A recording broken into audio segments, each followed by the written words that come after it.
The Bible is plagiarized. They kept out a lot of the stuff. In the modern day Bible, God is actually mistranslated as God singular, when in true reality, when you go to the back into the ancient text, it's really God's with an S. They took off the S to make it the monotheistic mindset. But when you read the Enuma Elish and the Atrahasis epic, you realize that they copied all that ancient text and put it into Old Testament of the modern day Bible. It's all written in stone. These have been translated since the 1800s. So Cambridge and the British Museum have translations, and then UCLA did an amazing thing. There's over 1 million tablets that have now been, out there, and they've got hundreds of thousands translated. UCLA cataloged all the tablets digitally online and made an online tablet translator called a UCLA CDLI Cuneiform Digital Library. And you can go there and take a tablet off the shelf and drop it into a translator and read it for yourself. They're real tablets, and I've done lectures on this for the last, 4 or 5 years. These tablets are amazing because this is as close as we're going to get to the truth. And they're talking about beings living in other planets, coming to this planet, engaging mankind, teaching mankind about weapons, war, genetically modifying humans for the purpose of turning us into slaves to do a lot of the labor for them, and living on Mars. The most recent version is back around 6,000 to 7,000 years ago, which is why people who believe in the Bible believe the Earth is only 6,000 years old, because the story is copied from 6,000-year-old tablets. That's the beginning of the creation of the Earth, is in the Enuma Elish. That's actually the creation of our entire solar system is in there. The Earth is just a small part. According to the book of Enoch, which is one of the apocryphal books left out of the Bible, but he's important because he's mentioned in the Bible, these beings came from heaven to earth, and then they have names. They taught human beings how to make weapons, how to even make beer and all this other crazy stuff. And then they took Enoch on a trip to the Earth's atmosphere and beyond, and he saw the Earth and the shape of the planet as a sphere, and he saw that he was living on a giant ball, and then brought him back. This is all in the book of Enoch. The only Bible that has the book of Enoch in it is the Ethiopian Bible. It's the only Bible in the world that actually incorporated the book of Enoch into their canonized text. The rest of the Bibles omitted the book of Enoch. The wars of these gods can be found in the book of Deuteronomy. These are the Atlantean wars that everybody's trying to figure out what happened. It's in the book of Deuteronomy in the Bible. So all the wars are right there. The modern day Bible, anybody can go open their Bible and go, oh, Deuteronomy, let me read this. They don't read it, especially in Bible study. But the reason why is because you have God, which is actually gods, plural, going to war against other gods in other towns and cities and other regions of the planet, and sending human beings to these places to go to battle, and sending angels with them with battle gear on to fight and kill.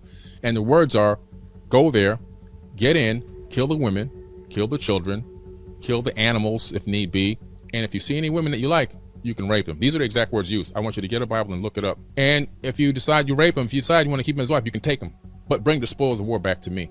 This was these internal battles going on from one region of the world to another region of the world, stealing and fighting over humans and resources. These people have become so evil, fighting against each other and utilizing human beings as chattel. And that's all in the book of Enoch. These aren't exactly the stories that, described. I don't think it's talking about the creator of the universe in that book. When I started Googling and trying to find if anybody was looking at these anomalies, I came across information about the Anunnaki. That's the name of the beings that, according to the ancient texts, came from heaven to earth. In the Egyptian culture, they call them the Natiru, and they said they came to earth and turned mud into a kingdom. In the Bible, they call them the Anak. They have these names in all different cultures. They all show up around the same time in every culture, and I started finding more instances of them in every culture I looked into around the same time period. And I go, these people really came here at some point in the distant past. It seems to be now around 450,000 years ago they arrived, and about 200,000 years ago, according to the text, not me, they started genetically tinkering with human beings, saying they were adding their essence to them to get us to do the labor for them. So around 200,000 years ago, they started tinkering with us. And there's a famous cylinder scroll and what's in text at the British Museum with Isis, the goddess Isis, who was one of the original Sumerian pantheon, not Egyptian, Sumerian. And she's holding up a baby, and she says, the first Adamu, which means first man, my hands have created it. And she claims to have taken this baby to term for 10 months in her own womb, to create the more modern version of Homo sapiens sapien. The Anunnaki, well, the term itself means those who came from heaven to earth. And these Anunnaki are beings that came from outside of earth to earth, from many different places, potentially. But these Anunnaki, these are the original Atlantean people. They created an Atlantean civilization. How do I know this? The tablets, the Emerald Tablets of Thoth, which is my first book, is about the Emerald Tablets. It's a bestseller right now. It's #1 out of 3 million books on Amazon. Why? Because it's talking about the gentleman that ruled over the land of Chem before it was called Egypt for 14,000 years. He left behind these tablets that he authored himself. He didn't have a scribe write them. Back in the day, it was typical. If you were considered a god, you would have a scribe write your work. He wrote them himself. He talks about the Great Flood. He talks about civilization declining and having to be brought back to a high level. He talks about all this stuff in the Emerald Tablets. And he covers everything from A to B. He talks about having technology in the Emerald Tablets. He has a ship that doesn't sail in the ocean. It flies into the sky until the earth disappears, until he gets to a place appointed, and then it descends from the sky back down to the land. This is 36,000-year-old text. And what's interesting about this text, where Jesus is talking in the Bible, quoted as being saying things in the New Testament of the Bible, I have side by side the verses from the Bible and the verses from Thoth the Atlantean. Guess what? They're the same. But which came first, the chicken or the egg? One is 2,000 years old, and the other one is 36,000 years old. A lot of the stuff in Egypt in the dynastic era was already there when the dynastic era started. So a lot of the things that are really super megalithic and really old were there. They inherited those things. If you go to Mexico, where the Teotihuacan complex is located, which is a mirror of the Giza Plateau with the 3 pyramids aligning with Orion, the Pyramid of the Sun, Pyramid of the Moon, and so forth, those structures were there before the Mayans got there. And even the Mexicans will tell you that the Mayans inherited what was, they built nothing. They even teach that in the university. They built nothing. Matter of fact, the Mayans didn't know who built that stuff, so they named them Teotihuacan. That's where the name came from. But when you go to the ancient text, you find out who built it. Thoth the Atlantean. This $69 Special Forces device emulates 54,000 crunches in 20 minutes, allowing you to rapidly melt belly fat and get incredible abs up to 10 times faster than regular exercise. It was created by Captain James Snipes, a 31-year-old Special Forces officer and a bioengineer. After being wounded in his last mission and spending 3 months in a hospital, he felt weak and realized he wouldn't have enough time to get back in shape for the critical next mission. That's when he remembered what he learned in the army about using electronic muscle stimulation, and had a desperate idea.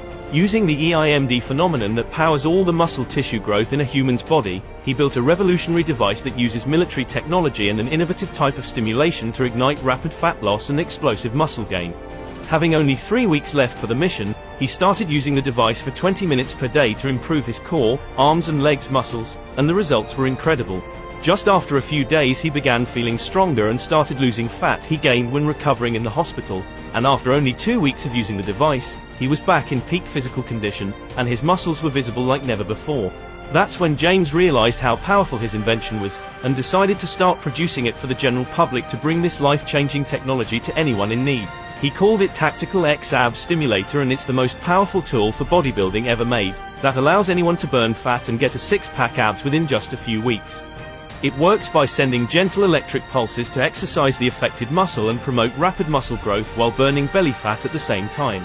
When your muscles receive the signal, they contract and flex, replicating natural muscle contractions and emulating over 50,000 crunches in just a single 15-minute session. The electric pulses not only target and stimulate the deepest core muscles, but also you can use it for your arms and legs, emulating a full body workout. Whether you want to lose weight and get rid of that beer belly, or build six-pack abs that will draw everyone's attention on the beach, the possibilities with the Tactical X Ab Stimulator are endless. However, the bad news is that it's not widely available due to its huge popularity in the military and fitness community, and you can't find it on Amazon or eBay. But James wants everyone to know about this new technology, so he has tripled the production, and you can now use the exclusive link on this video to order it at a 60% discount for a limited time. You can get even more discounts by ordering multiple devices. So go ahead and click the button on this video to claim your discount before this opportunity is gone forever.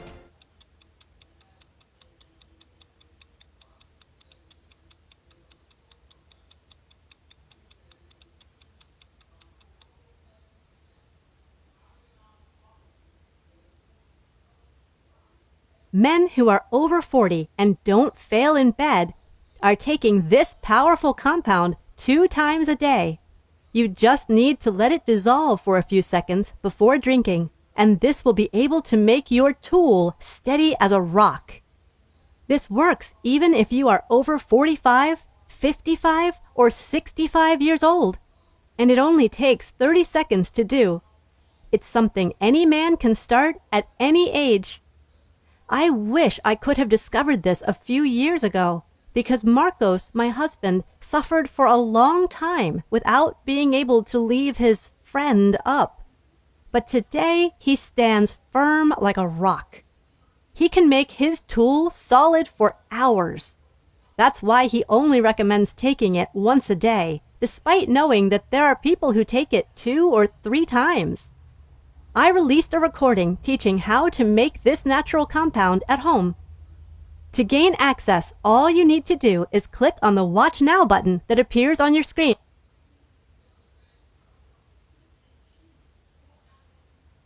who ruled over the land of Chem, ancient Egypt. He left because he was battling with his brother, Marduk, in the Bible. But Marduk is also known to the Egyptians as Amun-Ra. This is why people say amen at the end of every prayer. He's the one who said, at the end of everything, giving thanks, you say my name. That's where amen comes from. He left because of battling with his brother, and he went to Mesoamerica, and he took Olmecs with him. And they kickstarted and built the Teotihuacan civilization. So the evidence is all there. It's all in tablets. Everywhere I go in Egypt, I'm famous because I'm saying the things that they want to say. We did a live podcast on the Nile, and the Egyptologist was there. And she said, we love Billy because he's saying the things that we can't say or we'll lose our jobs. And we believe everything he's saying. We know this for a fact. We grew up learning about this thing, the real truth about our history, but we can't speak it to the general population or we're in big trouble. But they've already adopted it. The Egyptologists, the homegrown ones, have already adopted this information. The foreign ones haven't. But the big problem with this information is that it's detrimental to the system and the status quo. It literally would break down religious systems overnight. You're talking about a multi-trillion-dollar system. A religious system collapse globally would definitely affect the global economy almost overnight. But that will go away because people realize the information that they have been brought up learning is actually severely inaccurate, and that the information is based on plagiarized tablets. And the real stories are in the tablets. A full, unedited, undoctored human, well, I'm going to change these words around here and there, that's not done in the tablets. The tablets is what it says. When you come to the Bible, all of a sudden you get to a lot of text like Jesus saying, honor your slave master as you would honor me. Do you think that this guy would really say something like that if he's all this light and he's a light being and he's all about love and salvation, and then he's telling you now, no, you better obey that slave master? Come on, that's somebody, let me write this in there because it's going to benefit us when you write this in. We can tell the slaves, hey, you see what Jesus said? You better listen to Jesus. So this is a lot of twisting and turning. The Bible is a remix, is what it really is. And so all of a sudden you bring this real information, all this stuff collapses overnight. We're talking about a multi-trillion-dollar control system gone like that. That's why I love the tablets, because I know, I'm not saying they're 100% accurate, but they're as close as I can possibly get. I'm taking out all these other steps in between that have happened between Islam and Christianity and Buddhism and all these other religions that have taken from the same tablets. And now I'm getting as close as possible to the original source as I possibly can. I'm reducing some of the error, effect there. I think at this point now, they've conditioned us so much with movies and stuff like that, because we have this gene in us, this worship gene, which was inserted into the human genome. We know this now because scientists have actually found the worship gene. You can turn it on and they can turn it actually off. Yes, we have a worship gene. And so it makes us want to worship something outside of ourselves, when in true reality, we should find the power inside. And this was inserted by the Anunnaki. That's my hypothesis, I should say, on this one. But this gene has been found, but it's happened around 200,000 years ago. Now, something else happened around that same time. Chromosome number 2 in the human body was pulled out, fused together, and then 2 telomere caps are put on each end. Telomere caps have our genetic material that allow our cells to replicate. It has the biological buffer material in it. Now, when the buffer material runs out, that's when your body starts the death process. Now, around 200,000 years ago is when the tablets say this occurred at the Tower of Babel incident, which made it into the modern day Bible. The Tower of Babel incident, where in the Bible is God who comes back, Yeshua, Yahweh comes back, and he sees the people building a tower into the heavens, and he gets pissed off and he destroys the tower. And he said, that's it. Man's years will be 120. They'll never live more than that. And I'm going to confuse their languages and separate them and spread them out all over the planet so they can't talk to each other. But in the Sumerian tablets, it was actually Enlil, who's Yahweh in the Bible. He comes back and sees this, and he goes, oh man, these people are getting too smart. They're going to realize they don't need us to rule over them. So he confused their language, broke everybody up, made different languages. There's only one language at the time. Then years will be 120, shortened the lifespan. Before then, people were living for hundreds of years. Now the maximum lifespan that they found out at Harvard that a human being could live on average would be 120 if it wasn't for the poison and everything else going on, toxicity in the foods and the atmosphere.